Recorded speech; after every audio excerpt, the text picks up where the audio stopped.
Hola querida iglesia de Comodoro Rivadavia, mi iglesia, un feliz sábado para ustedes de parte de mi familia también. Los tenemos en el corazón, una iglesia muy importante para nuestra vida porque allí conocimos el Evangelio. Les mando un caluroso abrazo a todos ustedes. Tenemos la responsabilidad en esta mañana de conducir el estudio de la palabra de Dios. Y para poder hacerlo necesitamos la ayuda y la dirección del Espíritu Santo. Así que quiero invitarte para que en actitud reverente me acompañes con una oración. Querido amante Padre, Señor, gracias por la oportunidad que tenemos en este día de abrir tu palabra.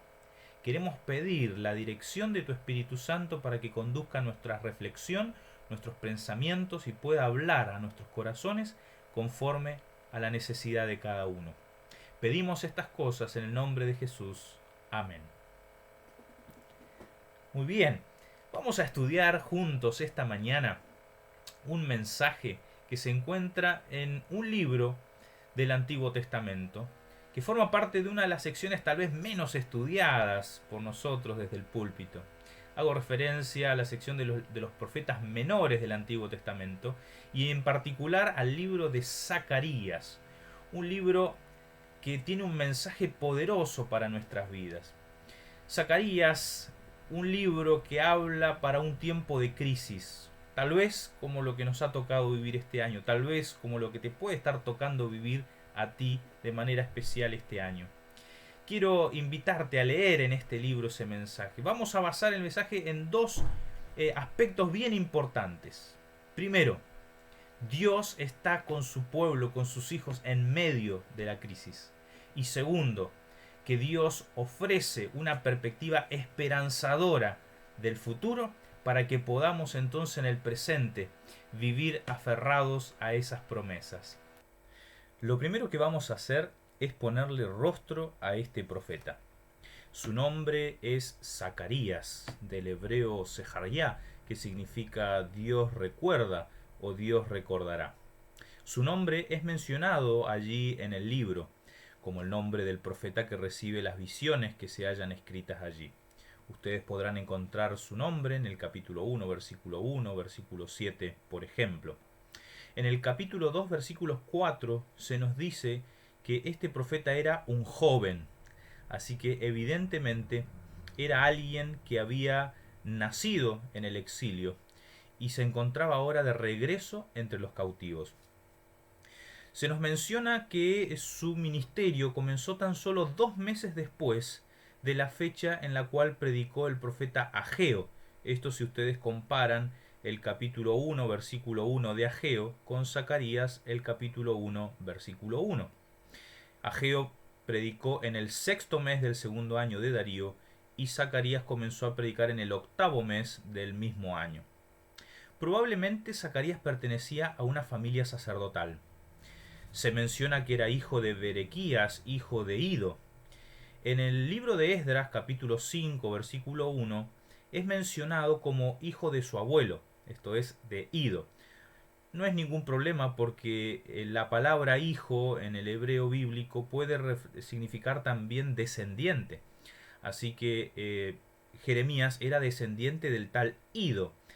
El nexo allí está con ese personaje puntual con el cual se quiere establecer un nexo y eso probablemente nos permita pensar de que ese Ido es el sacerdote que volvió junto a los exiliados en el año 538 y que es mencionado, por ejemplo, en Nehemías capítulo 12, versículo 4. El profeta Zacarías no es el Zacarías mártir mencionado por Jesús en Mateos 23:35.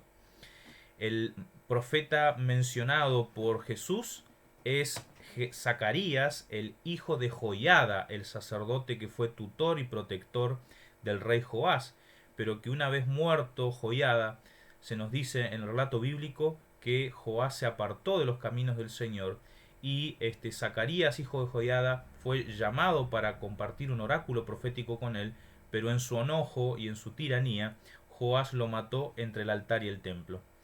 La referencia de Jesús lo que hace es un barrido canónico de lo que era la Biblia de Jesús en aquellos días.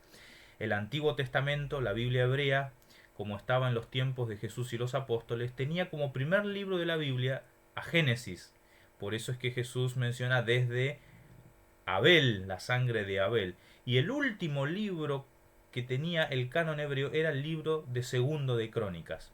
Por esa razón, allí se encuentra el relato de Zacarías, hijo de Joiada, en el capítulo 24, versículos 20 y 21. Así que Jesús lo que hace es un barrido de su Biblia diciendo desde acá, desde el primer relato de martirio hasta el último relato de martirio que hay en la Biblia, el Señor demandará la sangre. El profeta Zacarías ubica su actividad profética al menos con 3 fechas específicas. El 8º mes del segundo año, el 11º mes del mismo año y también el 9º mes del 4º año de Darío. Eso no significa que su actividad profética esté limitada a esas fechas, pero lo más probable es que allí se concentraron los mensajes principales que encontramos en la primera sección del libro. Esta época es una época crucial. Tenemos que iniciar nuestra historia con el exilio o con la deportación a Babilonia, cuando Nabucodonosor invadió la ciudad. Fue una invasión en 3 etapas, la última de las cuales terminó con la completa destrucción de la ciudad de Jerusalén, del templo, de los palacios y de todo lo que allí había. Jeremías había anunciado con entusiasmo esta realidad y había anunciado también a los deportados y exiliados que en 70 años el Señor les permitiría regresar. Esa profecía halló su cumplimiento en el primer año del rey Ciro, bajo el reinado de Ciro, quien estableció un decreto que permitió al pueblo judío regresar a su tierra. Sin embargo, cuando ellos llegan y comienzan la construcción, liderados por Zorobabel y liderados también por Josué, el sumo sacerdote, encuentran una gran oposición de los pueblos que estaban allí. No eran bienvenidos, no eran bien recibidos.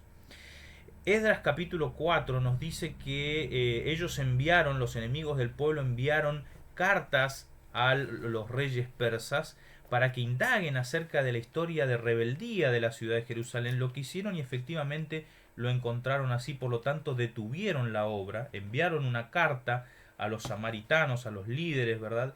Y entonces de esa manera ellos, nos dice el capítulo 4 del libro de Esdras, versículo 23, les hicieron cesar con poder y fuerza. Así que vinieron con todo el rigor para detener la obra que se había realizado. Esa obra estuvo detenida, parada, hasta recién los años del reinado de Darío. Darío era un militar y primo del rey muerto Cambises, que había tenido un corto reinado y que había estado en un contexto de mucha inestabilidad. Y en el segundo año de su reinado ya se lo encuentra asentado en el trono a Darío. Y entonces allí es cuando los judíos, por precisamente la obra, el trabajo de ánimo de Zacarías y de Ageo, el profeta Ageo, pueden animar al pueblo para que retomen los trabajos, y efectivamente eso se logra en estos días. Pero pensemos por un instante en el trasfondo del profeta. Alguien que pertenece a una familia de refugiados, de exiliados, que tuvieron que estar en Babilonia y ahora regresan de nuevo a su tierra, pero una tierra que está totalmente devastada, completamente destruida la ciudad, las edificaciones, los viñedos y todo lo que ellos conocían. Tal vez el siguiente video nos permita sensibilizarnos un poco más con esta experiencia de haber sido deportados o exiliados.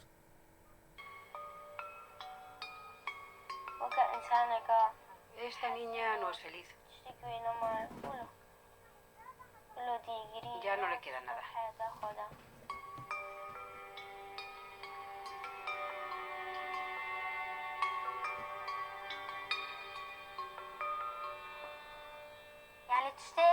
He visto lo que mucha gente ni se imagina. Aviones, misiles, metralletas, tanques. He tenido mucho miedo.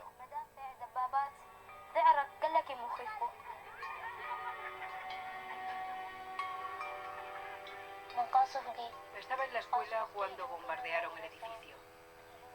Mi madre vino y nos escondimos lejos del ejército sirio.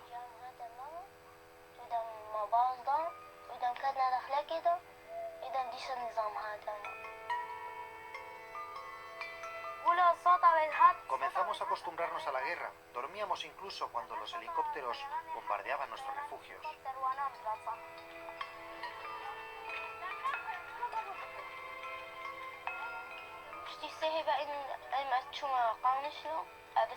Tuvimos que abandonar Damasco. Mis padres y otros familiares se quedaron. Me sentía triste porque no sabía por qué se quedaron. Me preguntaba cuándo vendrían a buscarme. Seguro que habría alguna buena razón. Abandonamos nuestra casa que construimos con tanto esfuerzo.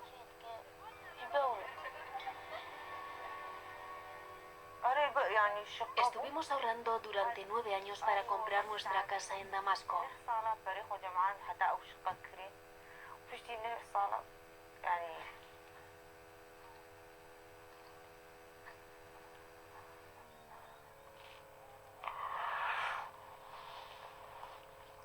Apenas estuvimos viviendo 8 días en la casa. Tuvimos que irnos cuando los aviones comenzaron a bombardear el barrio.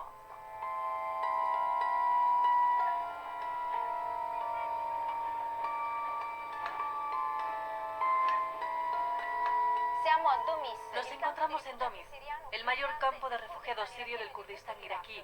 Aquí 60.000 personas viven, en el que es también el campamento más grande de Irak. Cerca de la mitad son niños. Omar y Roja, como muchos otros niños, han vivido los horrores de una guerra que ha cambiado sus vidas. Roja y Omar llegaron a este campo de refugiados con sus familias hace 7 meses. Era el último refugio que les quedaba tras haber cambiado de ciudad en varias ocasiones, huyendo de los combates. Ahora sobreviven en una zona semidesértica del Kurdistán iraquí. Han perdido un año de escolaridad y deberán esperar aún antes de ingresar en una de las 3 escuelas del campamento, saturadas. Para colmar este vacío, la ONG francesa ACCEPT puso en marcha en abril 2 centros de ocio destinados a los niños. Usamos diferentes terapias para tratar a los niños traumatizados por la guerra. La más eficaz consiste en focalizarse en la parte positiva de las cosas, hacerles ver que pueden volver a reconstruirse. Así les damos fuerza para que acepten su nueva vida y salgan adelante. ¿Cómo reconstruirse después de que todo se arruinó? ¿Qué palabras podríamos compartir a un grupo de personas, a una población que lo ha perdido todo? Esta era la realidad de los habitantes de Jerusalén en aquellos días. Recuerden, ellos habían sido exiliados un siglo atrás, habían tenido que dejar sus casas por causa de la guerra, habían sido invadidos y vencidos. Muchos habían muerto por causa del hambre, de la guerra y del precio que a veces tiene, ¿verdad?, la maldad humana. Muchos fueron llevados como esclavos, como siervos a Babilonia. Es cierto, a algunos se les dio oportunidades de estudiar, de formarse, como fue el caso de Daniel. Pero estar en el desarraigo por ser obligado a ello, indudablemente marca la vida. Muchos de esos niños, de esos jóvenes que fueron llevados a Babilonia tuvieron que pasar por experiencias traumáticas, de ver a muchos de sus seres queridos morir cerca o delante de ellos, de tener que avanzar solo en la vida desprotegidos y luego crecer en una tierra distinta, con costumbres distintas, luchando para preservar su fidelidad. Los tiempos allí no fueron fáciles. Y ahora que tenían la posibilidad de volver, vuelven a una tierra totalmente destruida, una tierra en la cual no son queridos ni bien recibidos, una tierra donde deben comenzar todo de nuevo, todo de cero.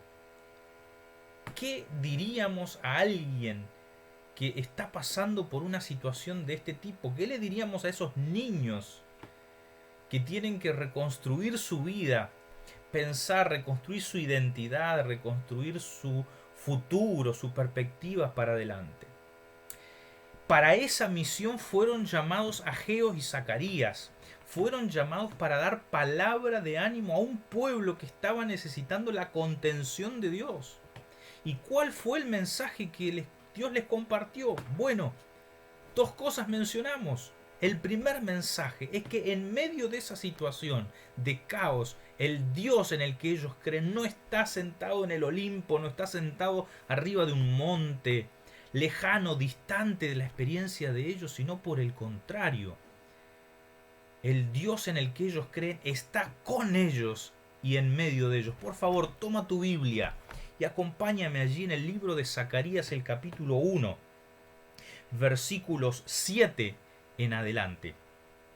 El 24 del 11º mes, el mes de Sebat, en el segundo año de Darío, vino la palabra del Señor al profeta Zacarías, hijo de Berequías, hijo de Ido, en esta forma.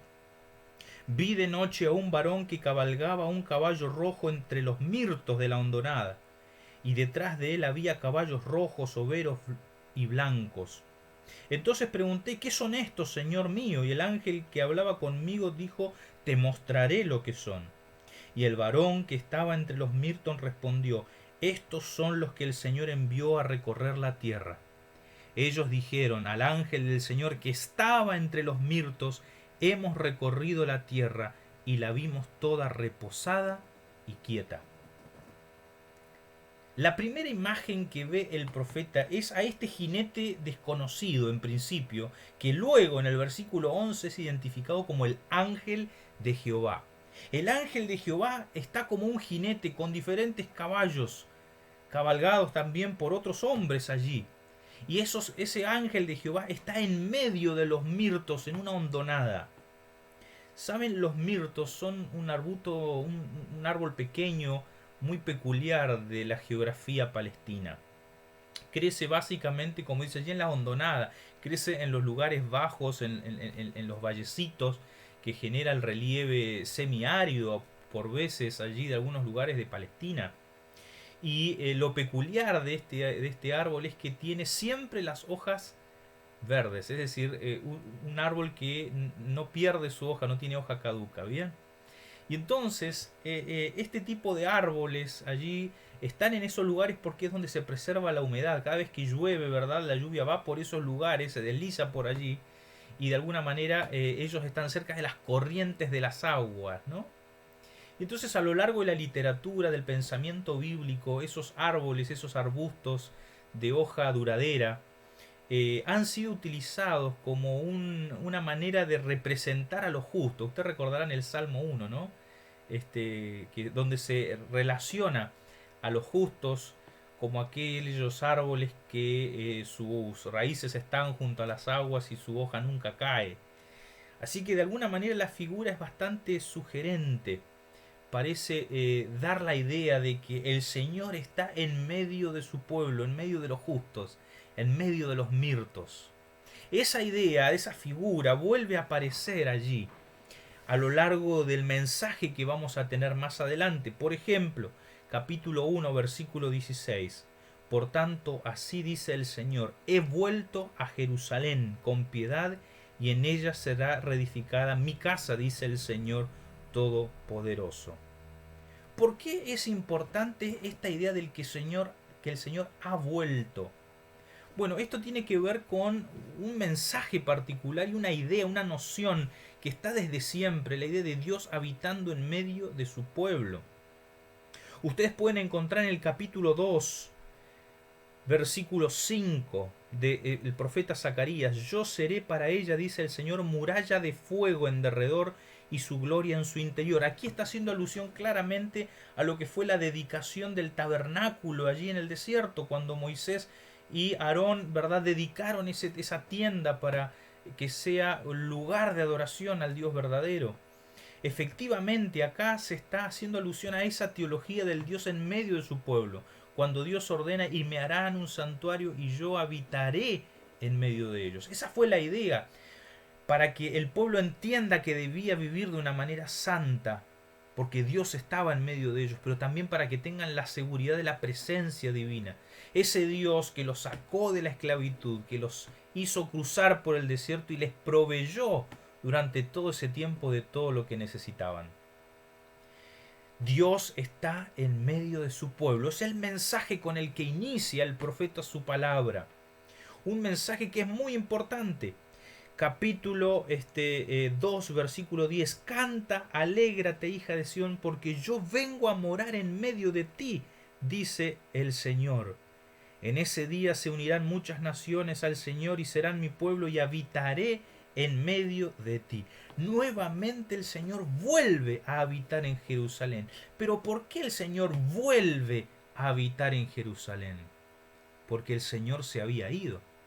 El Señor había garantizado su presencia en el tabernáculo, luego en el templo de Salomón cuando este fue construido, y allí se manifestaba la gloria de Dios. Pero tristemente el pueblo de Dios hizo cosas terribles, profanó ese lugar, profanó el lugar que Dios había dejado para adoración de su nombre, para una casa de oración para todos los pueblos. Triste experiencia la que vivió Israel en aquellos días.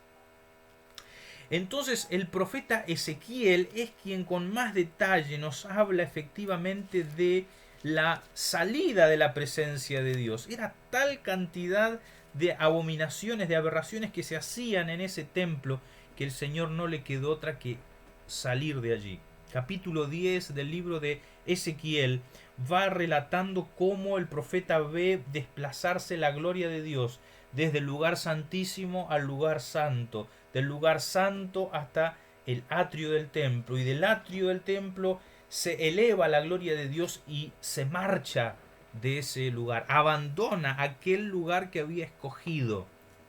¿Pero por qué?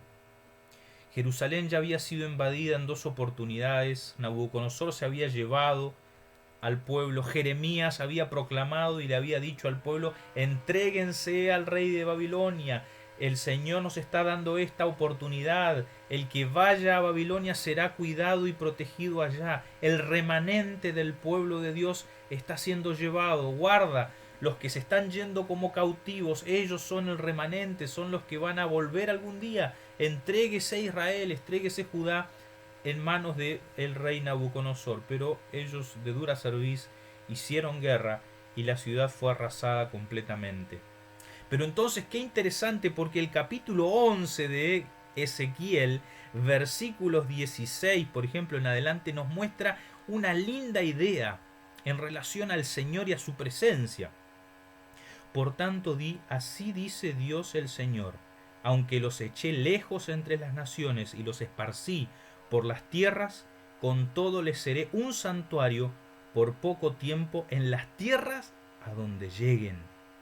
Versículo 19: les daré un corazón íntegro y pondré en ellos un espíritu nuevo. Les quitaré el corazón de piedra y les daré un corazón de carne, dice el Señor. Qué maravillosa esa figura. Cuando el pueblo estaba clamando como esclavos en Egipto, el Señor descendió con su pueblo. Y con su pueblo, junto a su pueblo, con la figura visible de la gloria de Dios, columna de humo durante la noche, esa nube, columna de fuego durante la noche, y de humo durante el día.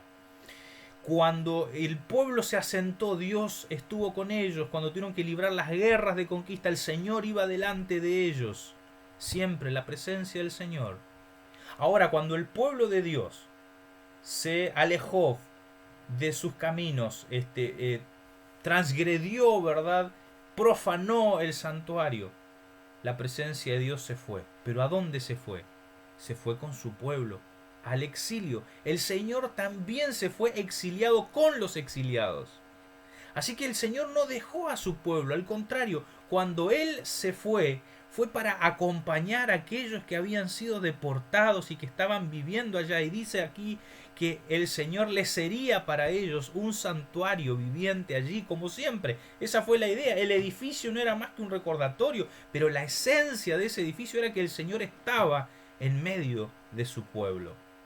Así que por los 70 años que había profetizado Jeremías, el Señor fue un santuario para los que estuvieron en el exilio.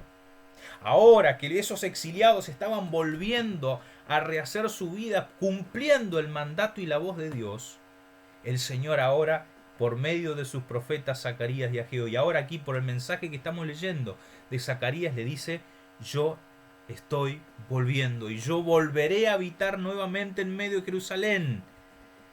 Y entonces allí los textos que leímos: yo vengo a morar en medio de ti. El primer mensaje del profeta es que el Señor vuelve a estar con él. Querido hermano, querido amigo que me estás escuchando, aquí está el primer mensaje de Dios para aquellos que tienen que pasar por las penurias de este mundo. El Señor está con nosotros, el Señor está en medio de nosotros. Es muy interesante porque esto parece ser algo totalmente contrario a lo que nos imaginamos. Cuando estamos en medio de una circunstancia difícil, nos da la sensación de que el Señor nos abandona, que el Señor nos deja, que el Señor nos ha dejado completamente librados a la suerte y a la maldad. Pero nada más distante que eso. En realidad el Señor nunca abandona a su pueblo. Él promete atravesar junto con ellos en el valle de sombra y de muerte, como el pastor acompañando a su oveja. No nos promete que no va a haber dificultades, circunstancias difíciles, pero Él promete junto con nosotros enfrentar lo que haya que enfrentar. Si esclavitud, esclavitud, si exilio, exilio, si volver a la tierra, Él vuelve a la tierra con su pueblo.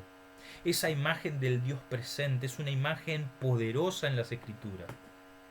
La Biblia no nos dice que nosotros no pasaremos enfermedades o que no tendremos que enfrentar la muerte. Pero en Cristo Jesús, Cristo cargó nuestras enfermedades, llevó nuestros pecados para darnos la posibilidad de enfrentar juntos luego cuando nos toque pasarlo a nosotros. Porque Él no es incapaz de simpatizar con nuestras debilidades. Por el contrario, dice la Biblia, Él también lo pasó todo. Pasó hambre, pasó miseria, pasó tristeza, pasó desilusiones. Fue traicionado, fue entregado, fue asesinado. Entregó su vida. Todo eso lo hizo para que podamos tener esperanza. Entonces, la idea de un Dios que se aleja no es una idea bíblica. Aunque sea nuestra perspectiva, aunque muchos de los escritores bíblicos cuando estuvieron en momentos de dificultad, oh Señor, ¿por qué me dejas? ¿Por qué me has desamparado? El mismo Jesús allí en la cruz, ¿verdad? Se vio envuelto en esa situación y clamó, Dios mío, ¿por qué me has desamparado? Es que la humanidad es así. Pero lejos estaba Dios de haber dejado a su Hijo. Por el contrario, Dios estaba en Cristo reconciliando consigo al mundo, ¿verdad? Entonces, en ningún momento el Señor abandona a sus hijos, pero Él pasa con nosotros el momento difícil. Claro, es que en este mundo y en este conflicto el Señor no nos puede garantizar que no nos va a tocar sufrir. Pero el Señor lo primero que quiere que entendamos es que Él está con nosotros, en medio nuestro, acompañándonos, abrazándonos fuerte. No estás solo. El Señor está contigo, enfrentando la pérdida de tu ser querido, enfrentando la enfermedad, enfrentando la angustia que tienes, ¿verdad? En este momento, cuando parece que la vida te pasa por arriba, el Señor está contigo y el Señor ya pasó y está pasando eso contigo en ese momento. El Señor puede consolarte porque Él ha vivido el problema y el drama del pecado en primera persona. Él no es un ser que decidió borrarse de la historia y dejarnos que nos arreglemos nosotros por nuestra propia cuenta. Muy por el contrario, es un Dios que se involucró con el problema del hombre a tal punto que tomó la humanidad para identificarse aún más con ellos y para en esa vida poder vencer al autor del pecado, vencer al pecado y a la muerte para darnos una esperanza. Qué hermoso mensaje que tiene el libro de Zacarías en primer lugar. Pero habíamos dicho, primero, la seguridad de que Dios está en medio de su pueblo, aun cuando hay que pasar circunstancias difíciles. Pero la segunda idea potente, poderosa, con la cual el Señor fue a dar ánimo a esos corazones de repatriados, de exiliados, de refugiados que estaban queriendo reiniciar su vida de nuevo, fue mostrarles un futuro esperanzador. Segundo elemento. Para eso vamos a hacer así. Acabamos de ver el inicio del libro. Ahora vamos a ir al final del libro. Y entonces al final del libro tenemos casi lo que algunos denominan el Apocalipsis de Zacarías. Una serie de capítulos donde comienza a presentar el panorama escatológico para aquellos días, obviamente. Y entonces en ese escenario es muy interesante porque el profeta comienza a poner el foco en la figura de Cristo, en aquel que traspasaron, capítulo 12, versículo 10, y derramaré sobre la casa de David y sobre los habitantes de Jerusalén espíritu de gracia y de oración. Mirarán al que traspasaron y lo lamentarán como quien se lamenta por hijo único y lo llorarán amargamente como quien llora por un primogénito. Qué interesante esta figura de el texto que presenta a ese Jesús como aquel que traspasaron. Texto que es mencionado y aludido en el Nuevo Testamento como cumplimiento de que esto se aplica a Jesús. Juan 19:37 o Apocalipsis 1:7 toman estas palabras y las aplican a Jesús. Capítulo 13, versículo 7, el versículo 6, perdón. Hay un texto que no está aludido en ninguna otra parte, pero que claramente puede estar haciendo referencia a Jesús. Y le preguntarán, ¿qué heridas son estas en tus manos? Y él responderá, con ellas fui herido en casa de mis amigos, ¿no? Esto no es citado en el Nuevo Testamento, pero claramente puede ser aplicado a Jesús. De hecho, Elena de White lo hace cuando comenta este texto y lo relaciona con Habacuc 3:4, que menciona que de la mano sale la esencia de su poder cuando se describe a ese rey que viene en las nubes de los cielos. En las manos el Señor tiene las cicatrices, las heridas, que serán el recordatorio eterno de su sacrificio y de su inmenso amor por cada uno de nosotros. Y entonces, después de presentar a ese Cristo crucificado, el capítulo 14 ahora pone su foco en el escenario del tiempo del fin. Y allí se describe la última batalla de todas. Capítulo 14, versículo 3 y 4. Después el Señor saldrá y peleará con esas naciones como peleó el día de la batalla. Y afirmará sus pies en aquel día sobre el monte de los olivos, que está al oriente de Jerusalén, y el monte de los olivos se partirá por el medio hacia el oriente y el occidente, y hará un valle muy grande. La mitad del monte se apartará hacia el norte y la otra mitad hacia el sur. Se describe un acontecimiento extraordinario. El Señor peleando, Jesús allí, ¿verdad? En aquel día, apoyándose sobre el monte de los olivos, haciendo nuevamente su llegada triunfal a ese lugar, porque el Señor volverá nuevamente a ese lugar. Y entonces se sigue describiendo más adelante, dice el versículo 5, y huiréis al valle de los montes, porque ese valle llegará hasta Sal. Huiréis de la manera que huisteis por causa del terremoto en los días de Usías, rey de Judá. Y vendrá el Señor mi Dios, y con él todos sus santos. Fíjense cómo esto es claramente una alusión a la segunda venida de Jesús. En ese día no habrá luz clara ni oscura, dice. Será un día único, conocido solo por el Señor. No habrá día y después noche, sino que al anochecer habrá luz. Un día especial, una fecha que solamente conoce el Señor. Y en aquel día, versículo 8, saldrá de Jerusalén agua viva, la mitad hacia el mar oriental y la otra mitad hacia el mar occidental, tanto en verano como en invierno. Versículo 9, y el Señor será rey sobre toda la tierra, y en aquel día el Señor será uno, y uno su nombre.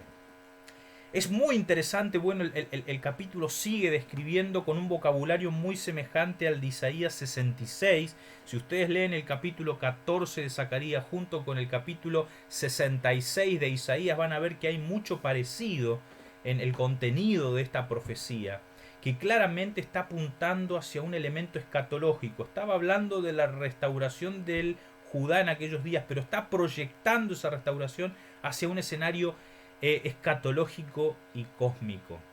¿Por qué es importante para nosotros esto? Porque nosotros no podemos evaluar lo que nos pasa hoy solamente a la luz de esta vida terrenal. Si nosotros solamente miráramos las cosas a la luz de la vida terrenal, realmente pensaríamos que Dios es un Dios injusto que abandona a sus hijos y que nos hace sufrir innecesariamente. Lamentablemente, la perspectiva terrenal no nos permite ver todo lo que está en juego en este gran conflicto en el cual estamos involucrados desde que nacemos en este mundo caído, en rebelión contra el gobierno de Dios y su santa ley. Indudablemente, nosotros tenemos que pensar las cosas y comparar lo que nos pasa a la luz de las dimensiones eternas y a la luz de lo que el Señor tiene preparado. Cuando nosotros miramos las cosas desde la perspectiva de la eternidad, todo cambia completamente.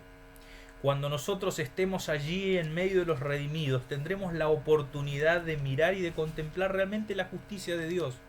pero es que Dios nos promete un futuro esperanzador para que hoy en el presente no nos amarguemos sobremanera, sino que podamos pensar de que hacia adelante pronto el Señor vendrá y recompensará a los que creen en Él.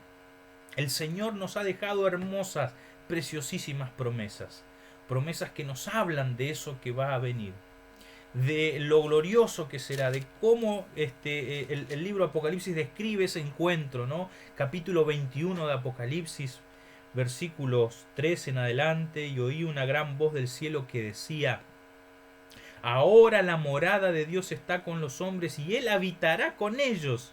Ellos serán su pueblo y Dios mismo estará con ellos y será su Dios. Fíjese cómo se repite un vocabulario muy semejante al que ya estábamos leyendo en Zacarías, ¿no? Y Dios enjugará toda lágrima de los ojos de ellos, y no habrá más muerte, ni llanto, ni clamor, ni dolor, porque las primeras cosas pasaron.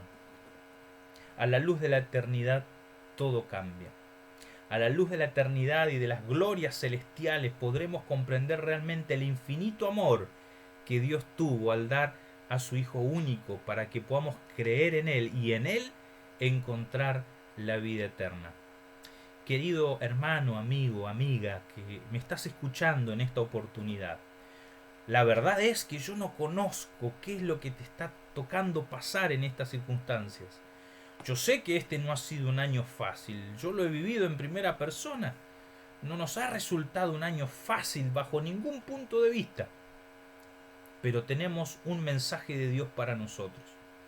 Todavía tal vez no sepamos cómo reconstruir nuestra vida, pero el Señor nos dice, primero que nada, que Él está con nosotros. Él está enfrentando la crisis a nuestro lado. No está mirándonos desde un trono celestial, está a nuestro lado enfrentando la crisis.